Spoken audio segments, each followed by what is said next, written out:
All right, we're going to start section 2.5, part 1, rational functions.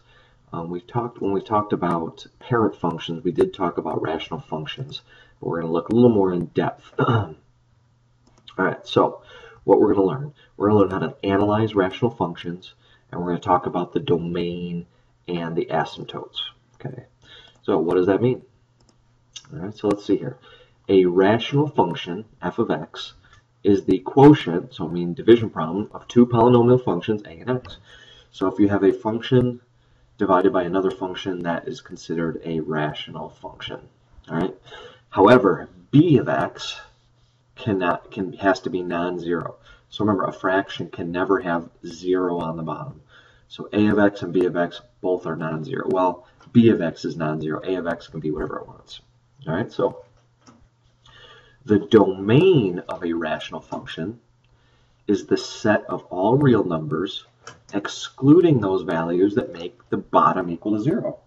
Okay, so if the bottom is equal to 0, that's not in the domain. So that we're going to talk a little bit about that when we're looking at some examples. All right. So now here is the simplest parent function that you can have: 1 divided by x. Okay, and this is what the graph looks like. All right. Hopefully that makes sense. We talked about these when we talked about parent functions. All right, so remember, the bottom cannot be equal to 0. Okay, a couple things we have going on here.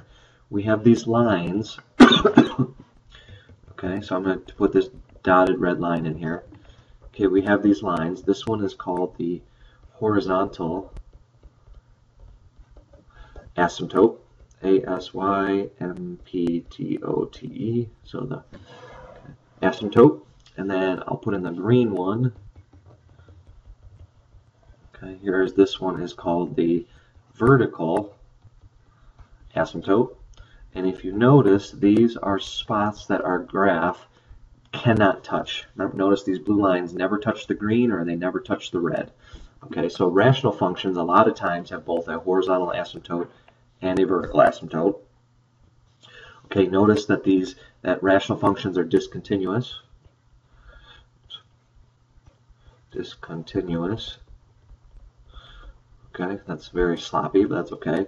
And they usually happen to be infinite discontinuous. And if we remember what that means, let me actually erase this. I don't like how that looks. All right, so let me write that again. Infinite discontinuous. And what that means is that if you notice where it's discontinuous at, it shoots all the way down to the bottom, and it shoots all the way down to the top. So therefore it is infinite. So it goes all the way down, all the way up. It shoots way past, goes to infinity and negative infinity. So that would be called infinite discontinuous. All right. So let's look at these asymptotes again. All right. So notice, in order for something to have a vertical asymptote, so a line vertically that this graph does not touch, the limits either go to positive infinity or negative infinity. Okay, notice the limits as x approaches that vertical asymptote from the left and the right, from the negative side and the positive side, the graph is either going to positive infinity, or they'd be both shooting down like this to negative infinity. So that's what a vertical asymptote means, that when the graph gets really, really close to them, they shoot up to positive infinity or negative infinity.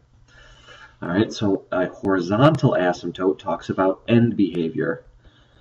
Okay. And what that means is you have to look at the ends of your graphs. So at the end of this blue line, if I'm going towards negative infinity, what line is it getting really, really close to? And if I'm going to positive infinity, what line is it getting really, really close to?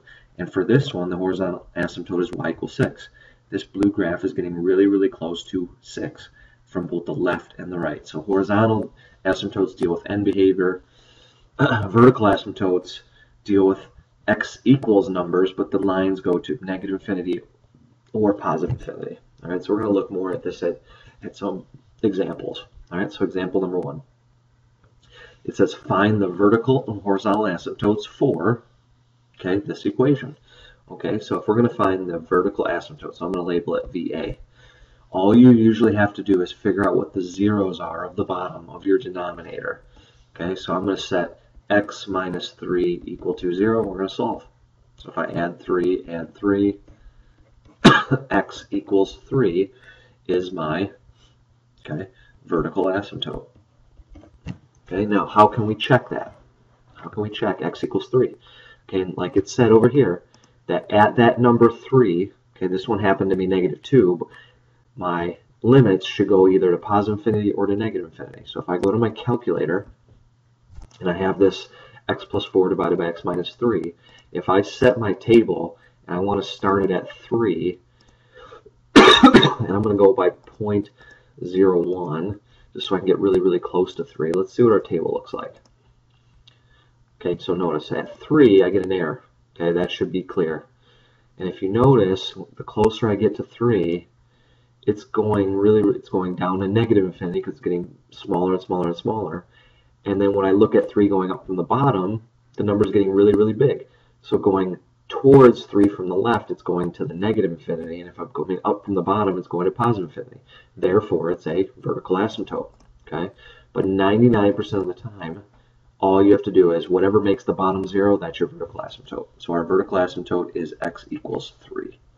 Okay, now horizontal asymptote, so part 2, and horizontal asymptote is a little bit harder. Okay, we have to look at the end behaviors of our graph. So I'm going to go back to my calculator. We're going to look at the table. We're going to look towards the ends of our graph.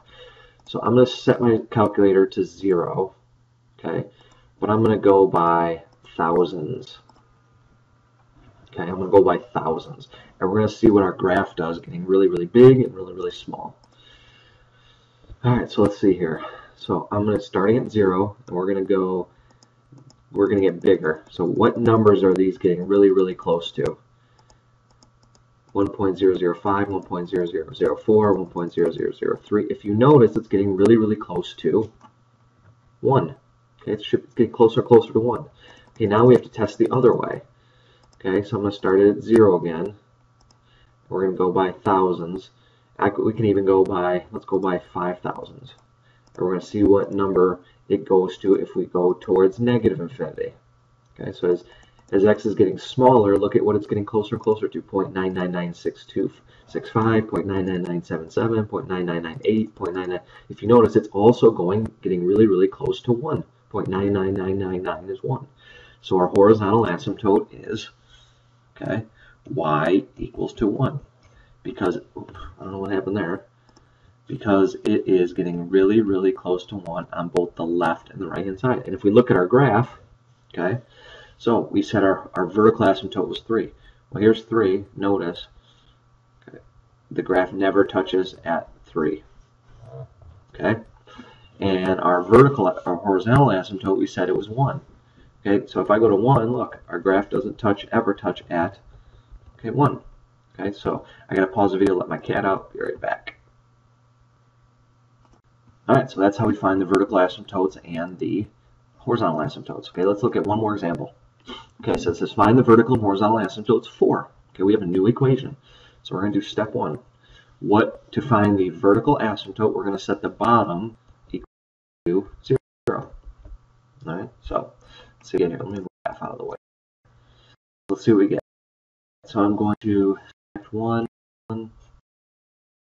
so 4x squared divided by 4 squared equals 1, 4 equals negative